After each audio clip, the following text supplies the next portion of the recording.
Somos PAE, líder global de energía. Ofrecemos productos y servicios a la industria y estaciones de servicio. Nuestra producción de petróleo y gas abastece al mercado local y al de exportación. Energía para la industria. Diseños y el mejor algodón.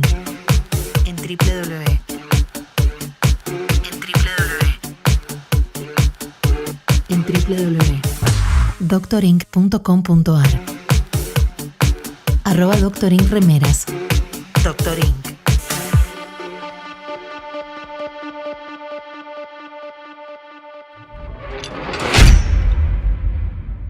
Bienvenidos a cuando mis hijos tengan mi edad en esta tarde de feriado.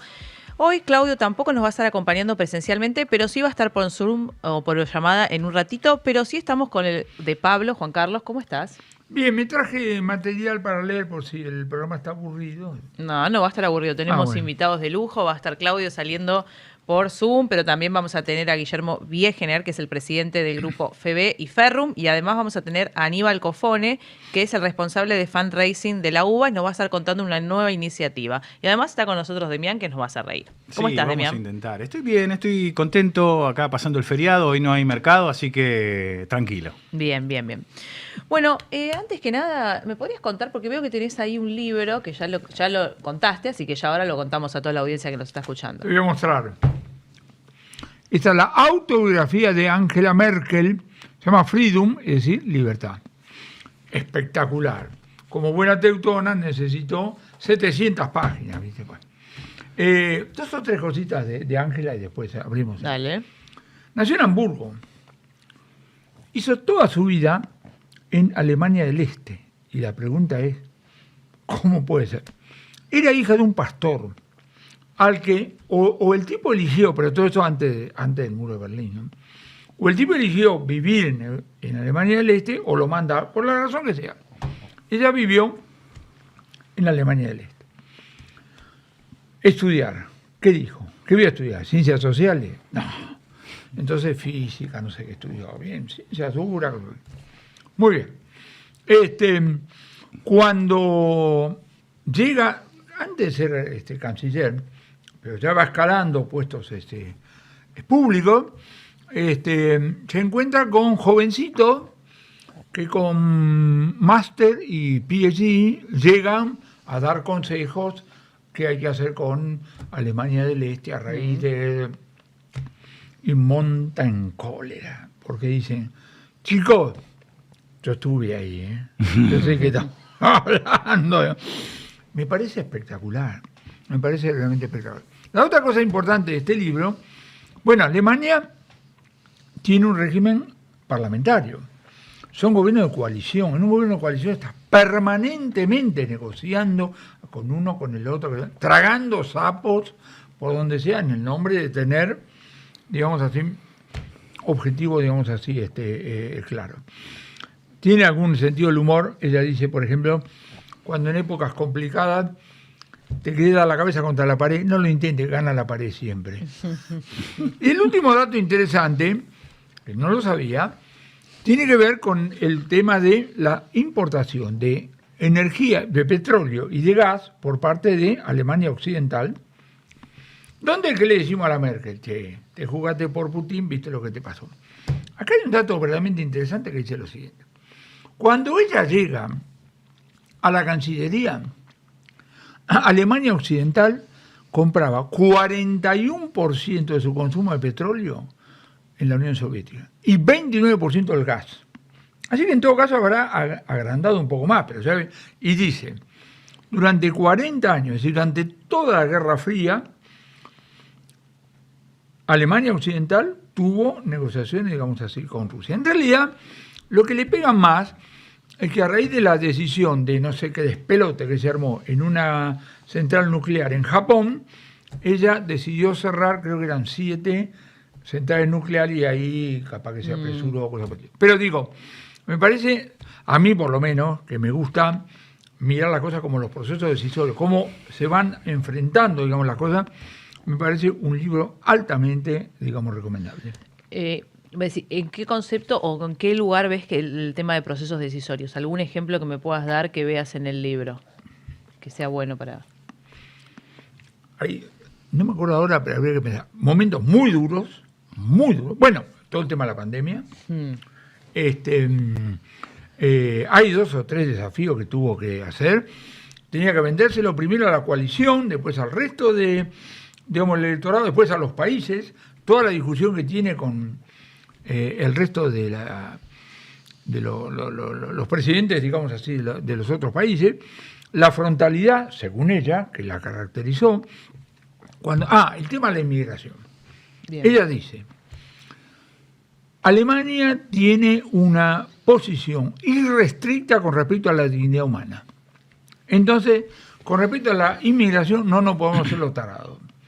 Pero bien, hay, digamos, opiniones, hay países que han respetado mucha gente, otros no, que toque el otro, y la han criticado porque le dio asilo a no sé cuántas personas. Además, ella dijo, asilo político, no pregunto nada. Vengan, después vienen las cuestiones económicas.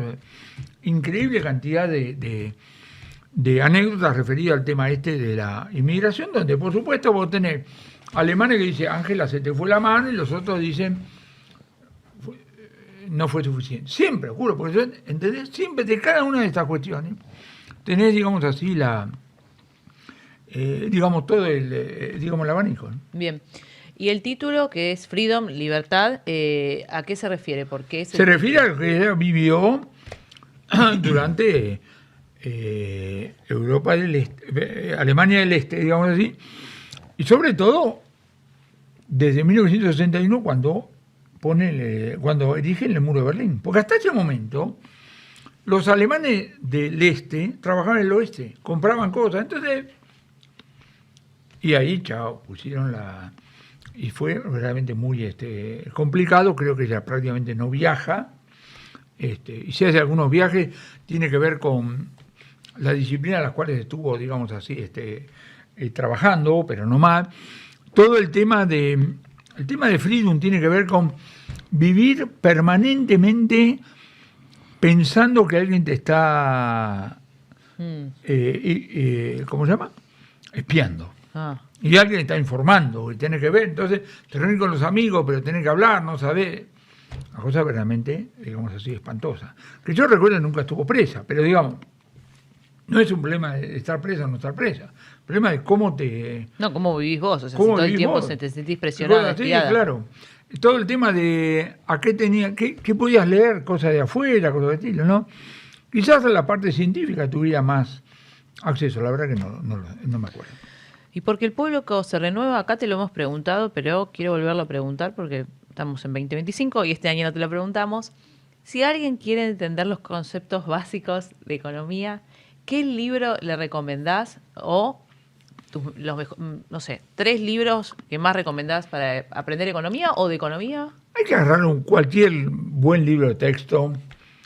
¿Manual? O sea, lo que se entiende. Manual. Empezamos por el manual, digamos. Así como debe haber un manual de derecho o de ciencia política, cosas por el estilo, uno agarre las cosas básicas. Y las cosas básicas hay escaseces, hay alternativas, hay esto y el otro, un poquito de historia del pensamiento, etc.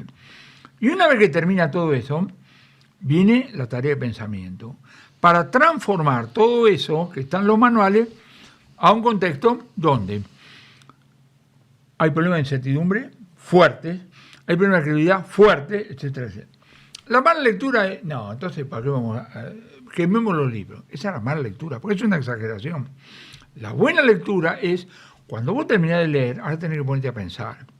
La traslación de lo que dice un manual o de la experiencia de otro país a la Argentina no es una cosa automática. Si fuera una cosa automática, metemos en una computadora todo, ya está, le hacemos preguntas. No es así. No es así. Escúchame. Puedo sumar una pregunta parecida a esta de Mariana, pero ya que tenés una biografía, si hay 3 biografías de algún economista que sean muy jugosas y que diga, esta historia de este tipo no te la podés perder. Tenemos que ir al biografiado, porque las biografías de Adam Smith son muy aburridas, porque la historia del viejo Adam era lineal. ¿Qué crees? Economistas que no tengan así la vida tan lineal. Keynes. Con perdón del presidente, ¿no?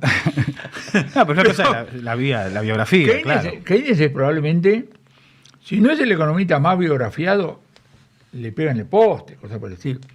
La primera biografía, Keynes falleció en 1946. La primera biografía la publicó Roy Harrod en 1951. Harrod era de Oxford y Keynes era de Cambridge, por supuesto se conocían, ¿no? El origen es que cuando muere Keynes, Harrod escribe un obituario para, no sé, el Financial Times, y un hermano lo lee y le encarga la primera biografía. Y la hace, con materia que tiene. Eso publicado en 1951. Castellano está por Fondo Cultural Económica, es una buena biografía. Pero después, probablemente de las modernas, la más conocida es la de Skidelsky, en 3 tomos, que es una cosa verdaderamente monumental, con un nivel de detalle.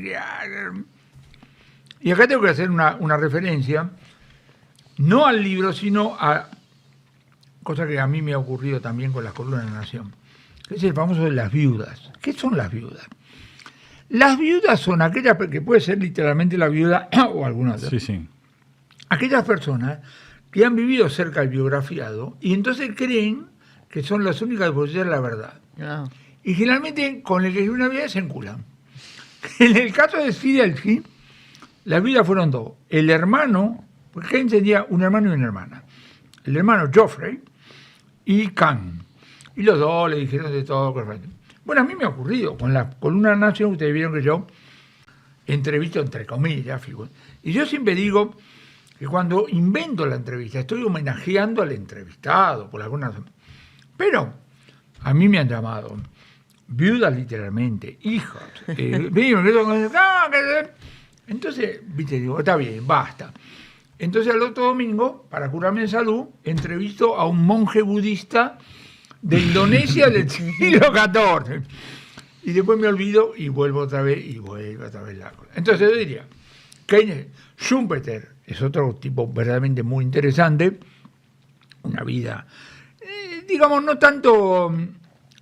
Cuando la cosa es interesante es la vida que es interesante, más que la vida. La vida de Samuelson es lineal, pero es también verdaderamente interesante. Hay una biografía publicada por Backhouse, que se llama, el primer tomo, pero llega hasta 1948. Estamos esperando 2 tomos más. Espero que no se muera el tipo, pero hace bastantes años que se publicó, así que no lo, digamos así, no lo sé. Y después hay anécdotas. Harsanyi,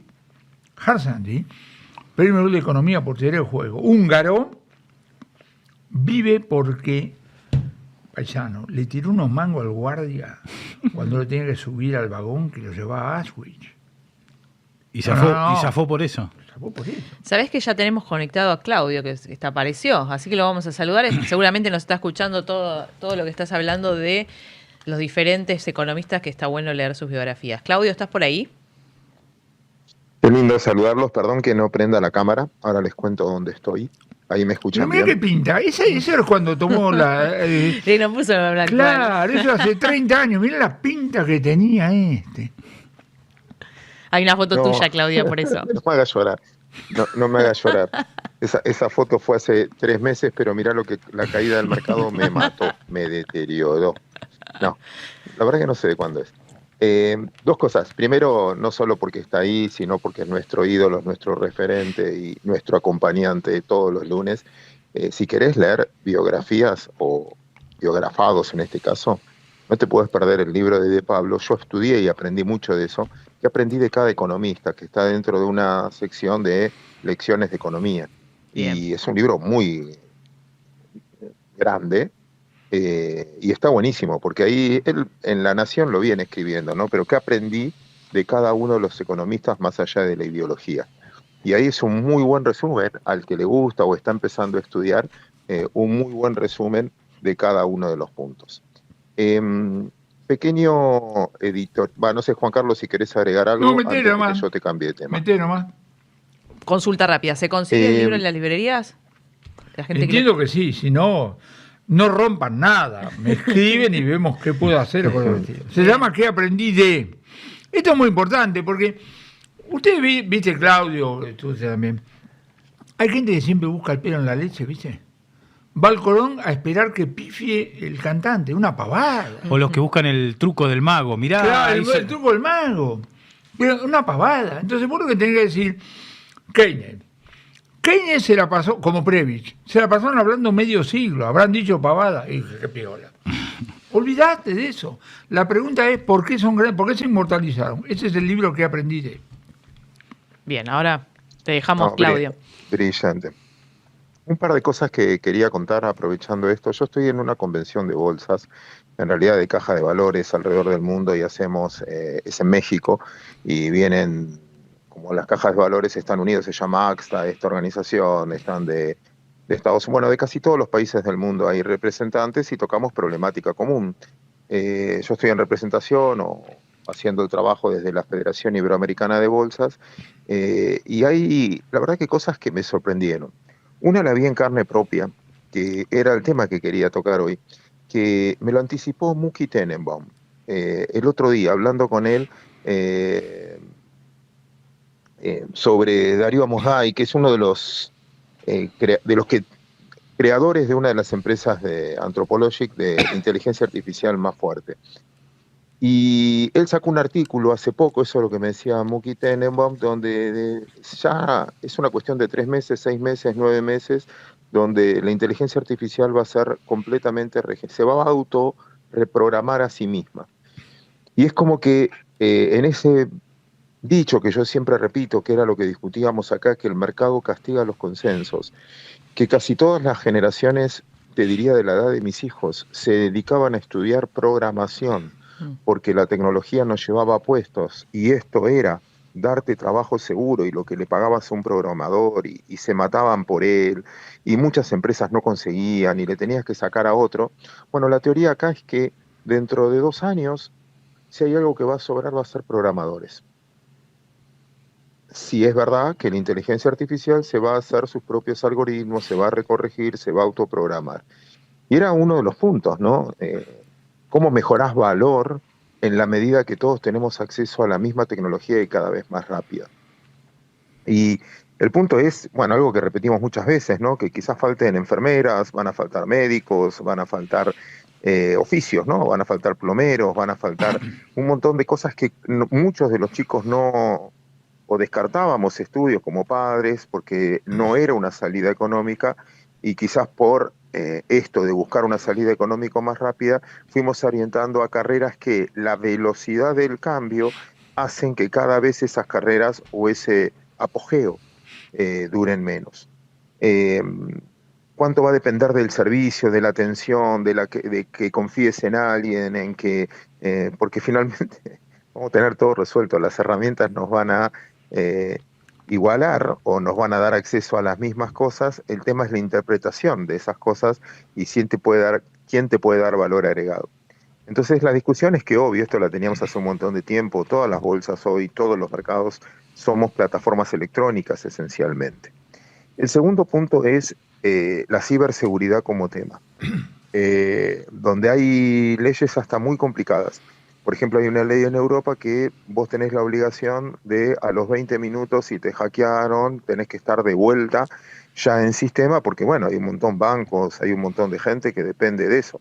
Y cuando hackean cuentas, y cuando hackean cuentas corrientes, y cuando te roban la tarjeta de crédito, y cuando te entran en WhatsApp, o cuando te invaden con inteligencia artificial, que es lo que me pasó a mí, imagen y demás para hacer malos consejos, bueno, empieza a haber también una ley que regula, pero obligando a reinvertir cada vez más en eso, tratando de evitar el daño de la gente.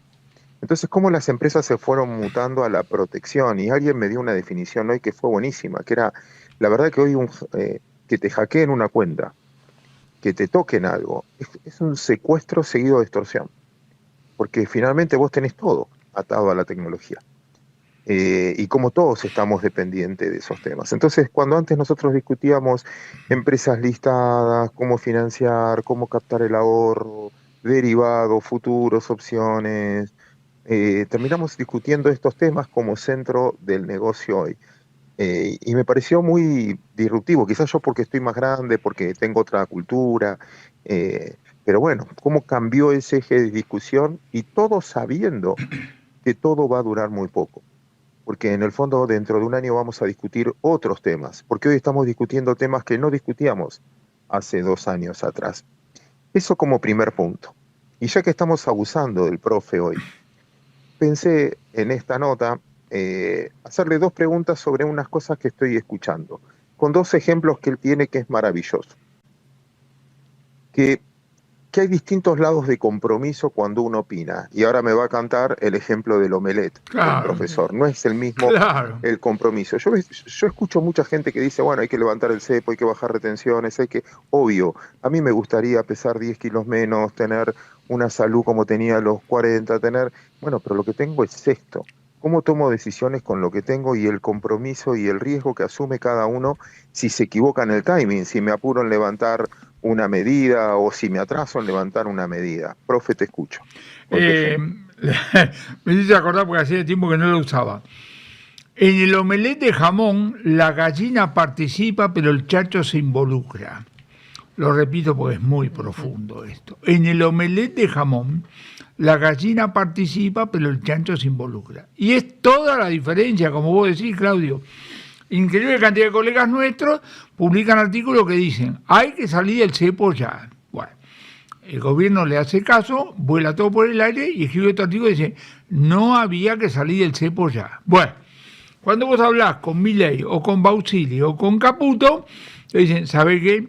Acá nos estamos jugando la realidad, yo no estoy juntando material para escribir un libro, entonces déjamelo ver, porque la realidad es incierta, entonces capaz que tiene razón.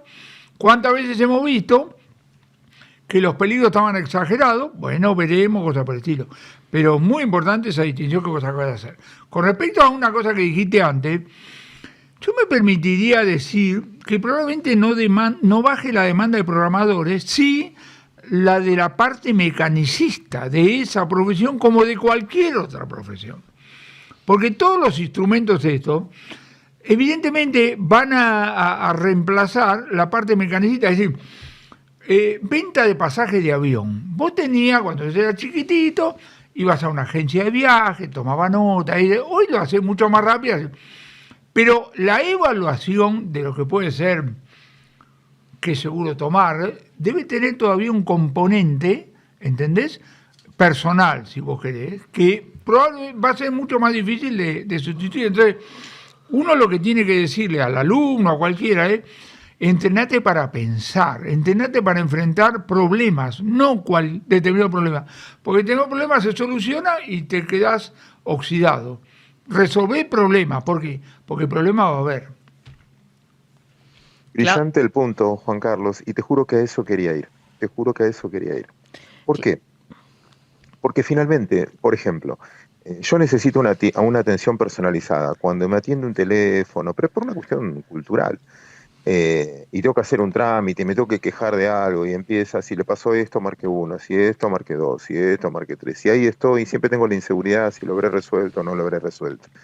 Mis hijos, al revés, odian que lo boluden hablando. Entonces, 1, 2, 3, 4. Y el punto es ese cambio generacional. Y acá es el tema que quería tocar. Mariana lo tocó sobre la mesa, está Demián, que también... Sí, y están nuestros invitados también conectados, por si los querés saludar. Perdón. Los podemos saludar e incluir en la charla, si te parece. Dale, saludamos y los incluimos en la charla. Están Guillermo, decime si pronuncio bien o me ayudás con la pronunciación de tu apellido, Guillermo. ¿Cómo se pronuncia? Guillermo Wegener. Ahí está, Wegener. Bueno. No, Guillermo, para nosotros Guillermo. Guillermo, que es el presidente del Grupo FB, y Ferrum ya nos acompañó en Economía Real justo el año pasado. Y también está Aníbal Cofone, que es profesor, ingeniero y además es responsable de fundraising de la UBA. Bienvenidos. Gracias, un gusto. Claudio, ¿les querías hacer una...? Ellos están... Claro. Sí, ellos están en un trabajo espectacular y yo lo quería destacar. Y quería poner en lo que decía Juan Carlos recién en editorial, uno de los puntos que para mí es terriblemente necesario. Y Guillermo tiene mucho expertise y nos va a enseñar mucho de economía real. Él dirige empresas centenarias, ¿no? Una de las empresas más antiguas que cotiza en bolsa, introductora es de su propiedad, o la misma Ferrum o FB que nosotros conocemos. Pero era el tema, cuando, no sé, Juan Carlos, si a vos te pasa, cuando yo estoy dando charlas y preguntás a cada lado, yo sigo tu ejemplo, che, ¿cómo les está yendo? Contame tu realidad, ¿qué les está pasando a ustedes? Casi todos están en el mismo cuello de botella, que es el recurso humano. el recurso humano. Hay gente que está muy preparada, pero hay gente que, sobre todo en los trabajos un poco más básicos, construcción, o no básicos porque es fácil de hacer, sino que no te van a pedir título universitario, que son más rotativos. Dice, mira, tenemos un problema enorme, el compromiso de la gente, llegan tarde, llegan en malas condiciones, les cuesta entender una consigna. Esa división de la Argentina va a ser muy difícil sacar a la Argentina adelante sin recursos humanos, desde el punto de vista hasta el riesgo que eso representa. Y ellos están en una movida muy importante en los 100 años. Bueno, Guillermo, lo contás vos, yo me callo la boca y después te repreguntamos todos. ¿Ahí lo estamos escuchando? No. No. Capaz que estás muteado el micrófono. No, Ahí está. Ahora sí. Ahora sí, dale. Acá, esto es un trabajo que iniciamos. Hay eco, ¿no? No, está perfecto. Está, te escuchamos. Bueno, este es Sí, un trabajo aclaremos que estás en iniciamos, Frankfurt, ¿no? Hace un año y medio, en el 2023, donde decidimos varios, junto con una promoción que hizo la UBA, de tratar de crear una fundación para ayudar a la promoción de la UBA y su educación. Es decir, 16 fundadores, hace muy poquito tiempo hemos logrado generar una fundación que la hemos bautizado 1821. 1821 porque es el año de fundación de la UBA, con el objetivo de generar un puente entre los exalumnos de la UBA y la UBA, y con un objetivo que es trabajar trabajar en conjunto con la UBA por la excelencia académica.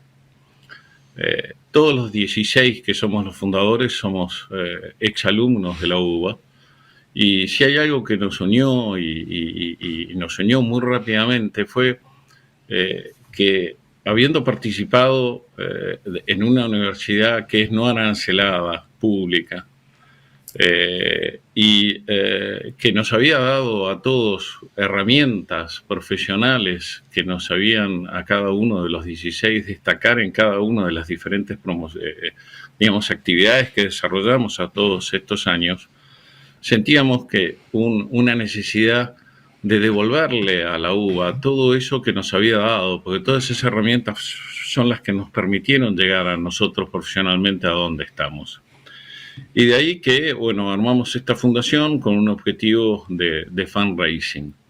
Pero esto no lo logramos nosotros solos porque se nos ocurrió, sino porque del lado de la UBA, y acá Aníbal es quien puede hablar por el lado de la UBA, hubo un ayornamiento de la UBA en las necesidades de encontrar nuevas formas de generar ese puente entre los exalumnos que estábamos distantes con la UBA, y encontrar mecanismos que, en base a nuestros éxitos, de poder ayudar a la UBA en determinados objetivos que fuimos, digamos, desarrollando a lo largo de este año y medio hasta que hemos logrado la fundación con objetivos bien claros, de qué manera la fundación, copiando modelos americanos de fundraising, poder ayudar a la UBA.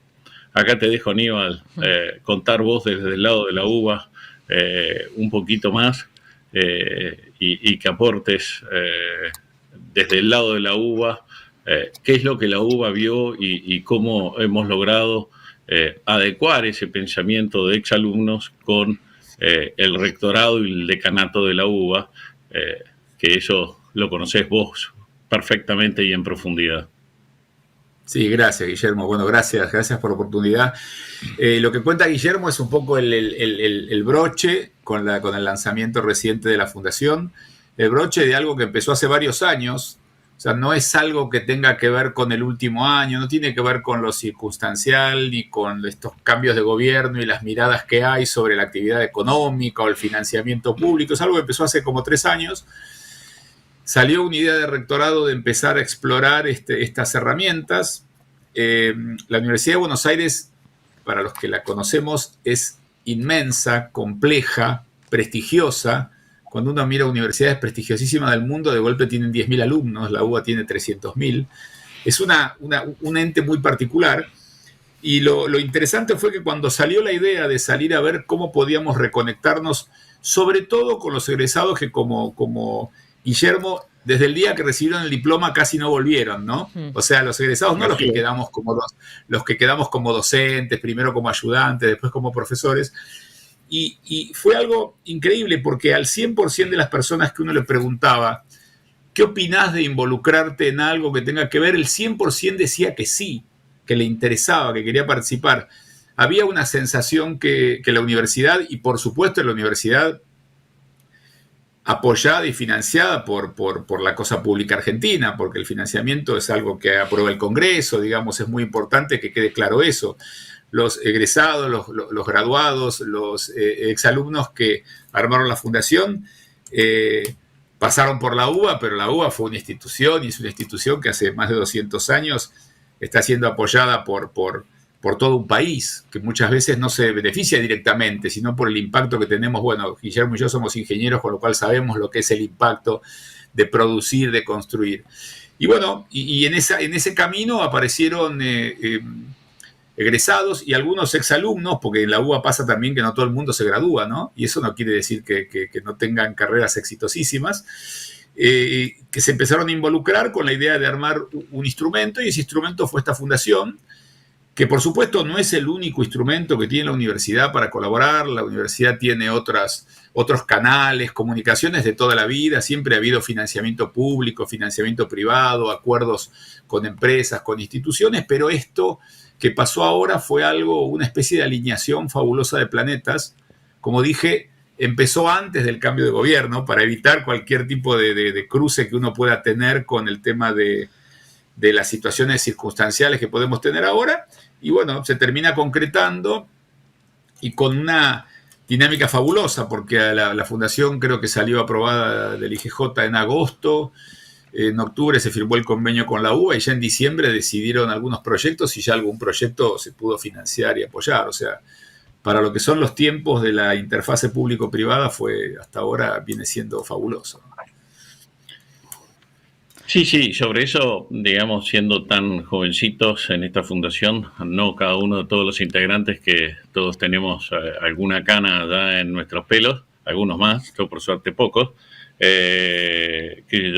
temas recientes que hemos logrado hacer fueron, bueno, la Escuela de Educación Técnica de Villa Lugones, le pudimos encontrar de donar 90 computadoras, lo cual que para los chicos de esa escuela fue fantástico.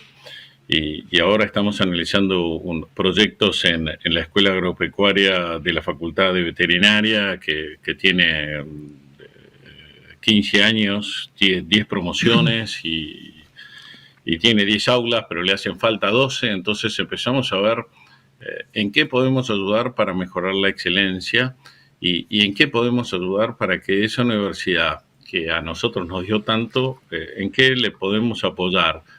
Pero en verdaderas cosas que nos ayuden a que mejorar la calidad académica de nuestros profesores, a darle oportunidad a profesores del extranjero que conozcan la calidad académica de la República Argentina, y a la misma vez encontrar donde hay investigadores que pueden desarrollar temas muy importantes y que nos se pueden ayudar. Ahora, sí me parece un tema importante aclarar, en el cual siempre, como todo, cuando uno hace un fundraising, la transparencia es un tema fundamental en todo este proceso, un proceso que estamos iniciando y estamos caminando,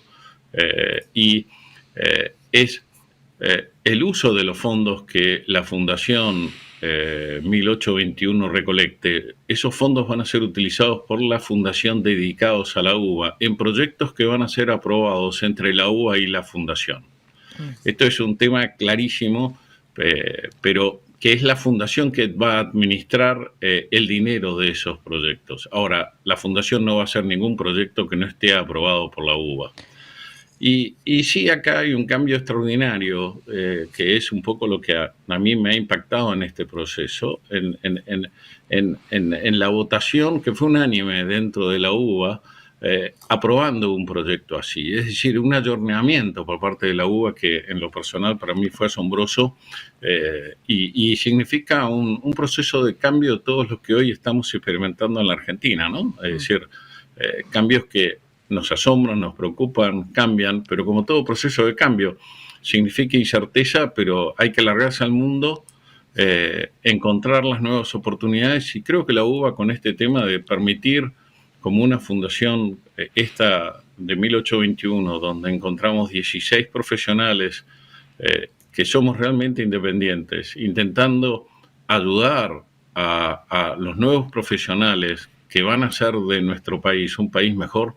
Creo que es una oportunidad muy interesante, y yo en lo personal creo que me sentía en deuda, ¿no? Así como hay actividades que se pueden desarrollar en la política, yo no soy político y entendía que algo tenía que aportar a mi sociedad, en mi país. Y esta oportunidad no la quise dejar de aprovechar, y le agradezco a Zucco esta oportunidad de poder contar esta experiencia de la importancia de la fundación, la expectativa que nosotros estamos teniendo de ella y la necesidad de ayuda de todos los ex-UBA que nos ayuden en la recolección de fondos para tratar de encontrar que esos proyectos y esperanzas de mucha gente podemos llevarla a la práctica y a la realidad, ¿no? Déjame meterme un minuto. Gracias Primero por contar. Bueno, no sé si ustedes en el piso... Ahí está. ¿Qué? Carlos. No, presento mis cartas, mis cartas credenciales. Soy UCA, pero fui profesor de UBA entre el 80 y el 83, y por supuesto... La UBA tiene antecedente de haber rechazado fondos, pero por razones ideológicas. Que el imperialismo, que no es el caso de ustedes, obviamente. Entonces, vos mencionaste cosas específicas, como ayudar con computadoras a determinado lugar. Hay otras cosas que se me ocurren. Por ejemplo, biblioteca. Por ejemplo, laboratorio. Por ejemplo, vos dijiste... invitar a un profesor de afuera a que venga a la UBA, e invitar también a algunos profesores de la UBA a los cuales le puedas dar la posibilidad de que el tipo vaya a un congreso internacional, etc. Entonces, en un país donde somos todos muy abstractos, lo que a mí me gusta, lo que estoy escuchando, es que ustedes, muchachos, son tipo concretos. Es decir, que los proyectos van a hacer cosas específicas. Yo no hago un punto de la transparencia, la descuento, ¿entendés? Pero lo que digo es cosas concretas que sirvan desde el punto de vista, digamos así, práctico. Un tipo que tenga más acceso a la biblioteca o más acceso a la hemeroteca, etcétera, etcétera. Por eso, Juan Pablo, por eso nos encantó esta primera etapa de este proyecto cuando conseguimos la donación de estas 90 computadoras a estos chicos. Es un ejemplo práctico, concreto, que llega y que transforma realidades. Es decir, lo que buscamos es, todos somos hombres que hemos trabajado de los 16 en la actividad privada, por lo tanto somos plenamente conscientes de la capacidad de transformación que podemos hacer en el día a día, porque estamos en el sector privado, ¿no es cierto? No. Entonces, a ver, mi experiencia mía personal, imagínate, 35 años siendo industrial en la Argentina, te imaginarás el desafío que significa. Bueno, y eso expresado en poder ayudar a la educación en la Argentina, que es un poco un tema que hay que hacerlo y trabajarlo y conseguir fondos. Y yo creo que hoy la UBA tiene tantos profesionales en el mundo que cuando hablamos con ellos se quedan con muchas ganas de ayudarnos. Tal es así que ahora estamos planteando en el mes de abril una reunión en Estados Unidos con estudiantes, ex alumnos UBA, para tratar de conseguir fondos para la UBA y involucrarlos en los diferentes proyectos que en la medida que vayamos consiguiendo fondos iremos aplicándolos en aquello que los 16 en forma consensuada estemos todos de acuerdo, ¿no? Podemos... Sí. No, sigo imaginando cosas. Vos de repente digo, macroeconomía 2, tenés al profe, tenés que ver cuánto, y te vas a conectar con 5 egresados de UBA que están laburando, uno en Singapur, el otro, y bien la interacción directa. Fantástico. No. Y nosotros, de hecho, una cosa, Guillermo, cuando nosotros estamos esperando para entrar, ustedes estaban hablando del problema mundial de recursos humanos formados, porque no es un problema nacional, es un problema que el presidente de la Confindustria italiana el año pasado decía, ya no pido técnicos o ingenieros, pido seres humanos para formar, porque también está faltando, en la Argentina también llegó esta pérdida de natalidad. Pero imagínense si aparte la dinámica que estaban comentando respecto del cambio tecnológico, nosotros tenemos que llevarlo al aula, porque yo soy profesor hace mucho tiempo, estudié un montón de cosas, pero uno no le alcanza lo que estudió hace 5 años para enseñar hoy. Ahí está. Porque en 5 años cambiaron un montón de cosas. Entonces, lo que está pasando acá es que todo lo que podamos hacer, cuando uno habla con industriales, yo tengo décadas también de trabajo en la industria, el industrial está más cerca de esa realidad, de esa actualización, el industrial competitivo, argentino y el exterior, y los que están trabajando en el exterior, con lo cual esa relación más cercana hace que nosotros graduemos mejores profesionales, que estén más cerca de la necesidad, que el gap sea menor. Y ese trabajo, sea un gobierno que pone más fondos en la cosa pública, uno que pone menos, es algo que hay que hacer, porque la excelencia de la UBA y la pertenencia de la UBA en los rankings no sale de una galera. No es algo mágico, es algo que hay que construir. Nosotros estamos contentos que desde que la UBA se tomó en serio el tema de los rankings, porque al principio no lo miraba demasiado, hace unos 10 años, ahora uno ve el resultado para 5.000 universidades del mundo, estar entre las primeras 100 no es un chiste, pero la verdad es que no hay manera de mantener el nivel de formación y de investigación actualizado y con capacidad de tener impacto global si uno no está todo el tiempo reinvirtiendo, todo el tiempo formando profesores, todo el tiempo actualizando laboratorios, todo el tiempo o invitando. Esto que decía Juan Carlos es fundamental. Hoy a distancia yo tengo ex ayudantes de cátedra mío en todo el mundo que dan su clase desde donde estén y no los pierdo. En un momento los perdía cuando se iban a vivir a Barcelona o se iban a vivir a Italia, pero ahora, bueno, también eso nos ayuda, ¿no? Pero es muy importante entender que el sistema universitario en general, pero la UBA siendo un poco la universidad abanderada de la Argentina, como la tienen todos los países, tenemos una responsabilidad que es, tenemos que formar a los profesionales que salgan lo más competitivos y actualizados y preparados posible para un mundo que no para de moverse, porque uno se piensa que la inteligencia artificial es una frontera, no es una frontera de nada, es un paso más en un camino que no para de ser complejo. Y para eso es un trabajo de todos, y que los egresados se involucren. Estamos realmente contentísimos porque necesitamos esa ayuda en la universidad. ¿Cuáles son los proyectos? Una cosa a la distancia. Sí, Claudio. Una sola cosa, a la distancia, perdón, y ya no molesto acá de lejos. Una de las problemáticas que tocaba y veía, y te quiero preguntar en este caso, Guillermo, involucrarte ahora como industrial, que das mucho laburo y das mucho laburo industrial, ¿no?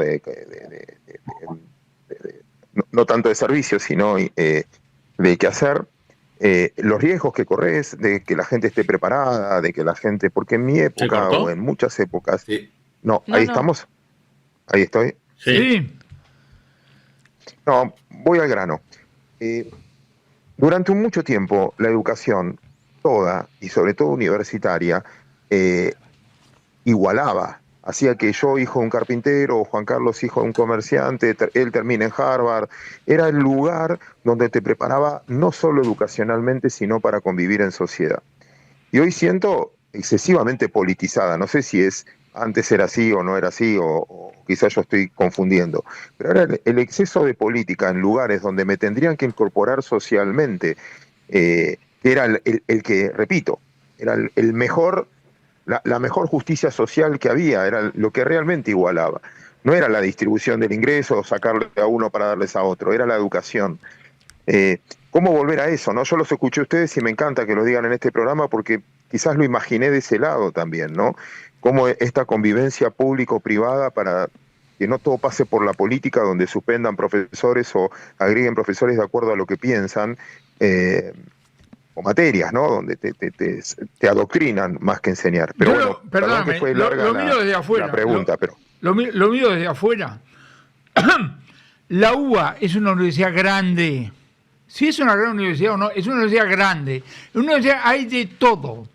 A mí me han dicho alumnos de Económica de la UBA, señor, usted cuando ingresa a Económica de la UBA toma una decisión, si quiere estudiar en joda o en serio.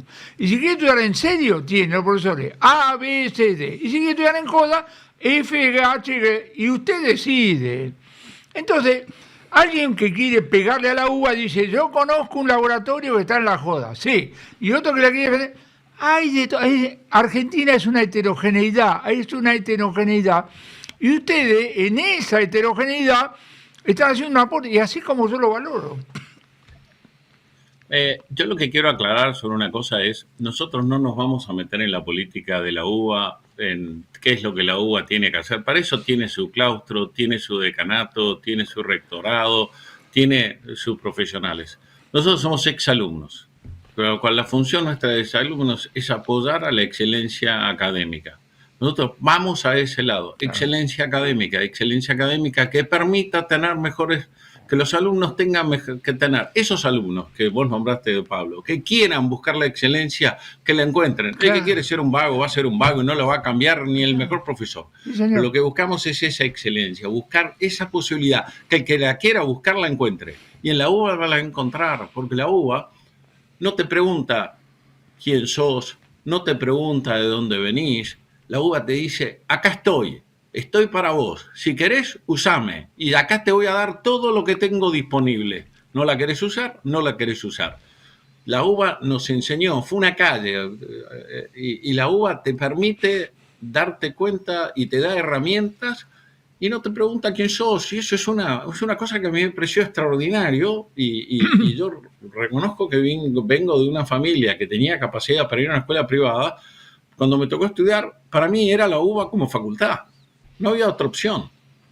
Entonces, eso me pareció maravilloso. Y que eso exista, me parece un tema tan extraordinario. Y creo que si podemos ayudar desde el lado de lo que la UBA nos dio esas herramientas para poder ser profesionales exitosos, ayudar un poquito, me parece que es algo bueno. Clarísimo. Ahí, no sé si... Me encantaría, no sé si tienen el video para pasar, que me parecería buenísimo poder compartir. No sé si lo pudieron preparar. Tenemos el video, sí, ahora lo vamos a estar pasando. Mi pregunta tiene que ver con cómo evalúan los proyectos. ¿Tienen algunos en agenda o cómo va a ser el proceso de evaluación? Te cuento una parte, te cuento del lado de la UBA, Guillermo. Del lado de la UBA nosotros tenemos que... Yo soy la UBA, ¿ok? Yo no soy fundador, yo soy del lado de la UBA. Lo primero que hicimos fue buscar los mecanismos de conexión entre los exalumnos de la fundación y otros con las áreas respectivas de la universidad. Y esto es como cualquier proceso de diagnóstico que puedas tener en la vida, un diagnóstico médico, un diagnóstico de una empresa, un diagnóstico social. En la conversación, en el ida y vuelta, empiezan a aparecer temas, ideas, propuestas. A veces la propone un decano o un director de una escuela, a veces viene el fundador diciendo, ¿y no les parecería bueno esto?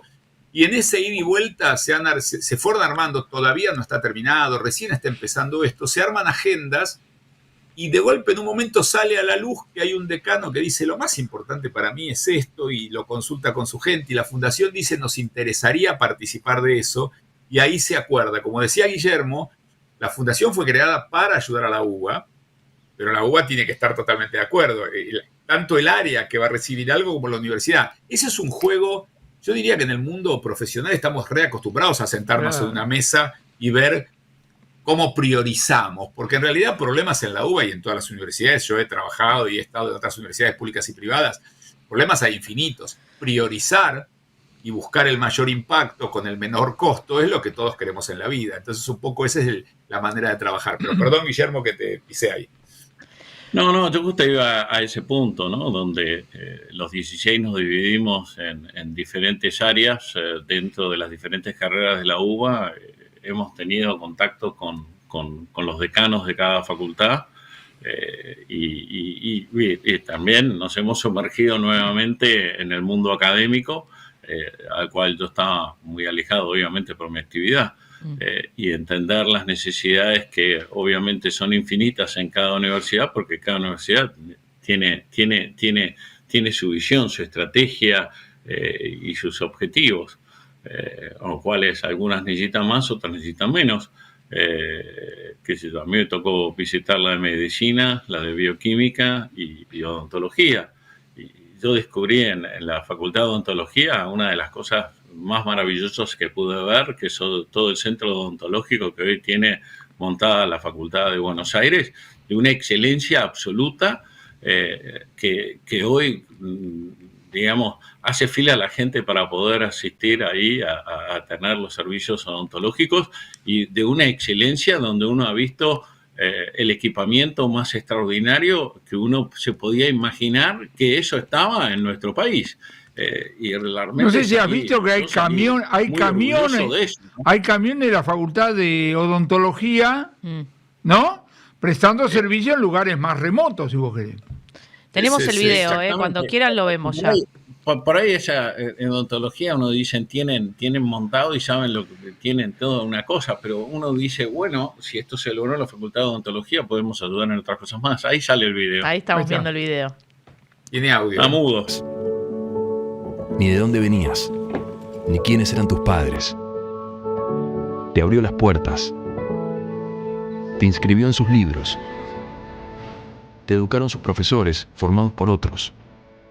Por el honor y amor a una idea. La excelencia es el camino del progreso. Y tu universidad formó miles como vos, a creadores y constructores, a defensores, a descubridores, a planificadores, productores, a quienes te dan la cura y a quien la hace. A genios y a trabajadores. Personas como vos, que cuando les preguntan, dicen con honor, soy de la UBA. Por nosotros existe la Fundación 1821. Egresados de la UBA, por la UBA. Para poner a nuestra universidad en lo más alto, para hacerla crecer en su excelencia. Una fundación para la UBA y los que vendrán. Porque ser parte de esta tradición es una invitación a continuarla.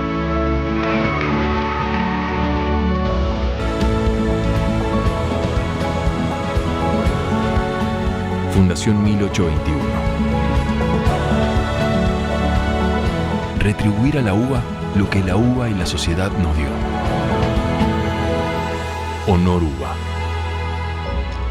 Es así, honor UBA. Como ex egresada de la UBA, como egresada de la UBA en realidad, es emocionante ver este video, así que gracias. Sí, nos pega a todos y cada vez que lo volvemos a ver igual. se cae algo. Bueno, fue un placer tenerlos. Bueno, amigos, Claro. Felicitaciones. Perdón, interrumpo un segundo. Felicitaciones por el trabajo y gracias por estar en nuestro programa para contarlo. Pero Guillermo, no te vas a salvar de la pregunta. ¿Cómo viene la cosa? Para un minuto, antes que venga la pregunta. Nosotros dos no somos los únicos. Fuimos 16 que estuvimos trabajando fuertemente en esto. Nosotros hoy, en mi caso particular, soy un intermediario del trabajo que todos hicieron. Hay gente que trabajó muchísimo, el que hizo el video, hizo el otro. Hay un trabajo de los otros enorme dando vuelta en esto, que le han metido muchísimo tiempo y no, eso se puede ver los nombres en el video, en la institucional de todos los que han trabajado, pero realmente sabemos que tenemos un trabajo enorme por delante y bueno, desde ya muchas gracias por haber podido tener esta oportunidad de contar. Y ahora haceme la pregunta que no quiero que me hagas. No sé si o la dejamos para otro día, porque no quiero mezclar las cosas. El protagonista era 1821 en este caso. No, nada, ¿cómo está? Vos sos un sensor básico de la economía real, el principal, te diría, como proveedor de la construcción. ¿Mejora, no mejora? ¿Cómo la ves? A ver, la parte de construcción es la que más golpeada de todo este proceso. Innegablemente veníamos de un modelo que era el ahorro de los argentinos. El ahorro de los argentinos hoy se achicó muchísimo. La única fuente de posibilidad de crecimiento de la industria de la construcción es el crédito. El crédito está empezando a fluir, el crédito hipotecario, a la velocidad de la confianza que se va a ir generando. pero bueno, obviamente la construcción necesita un ambiente de capacidad de generación de riqueza y de valor, que en situaciones como estas lo hace la cosa un poco más difícil. Así que estamos en un proceso importante de mucho trabajo y también de ajuste a la realidad en función de cómo está la economía, ¿no? Es decir, a nosotros un peso fuerte obviamente nos quita competitividad. Tenemos un tema impositivo que lo hemos hablado muchísimas veces, que realmente pesa muy fuerte en todo lo que es la industria, y todo eso pesa en nuestra competitividad.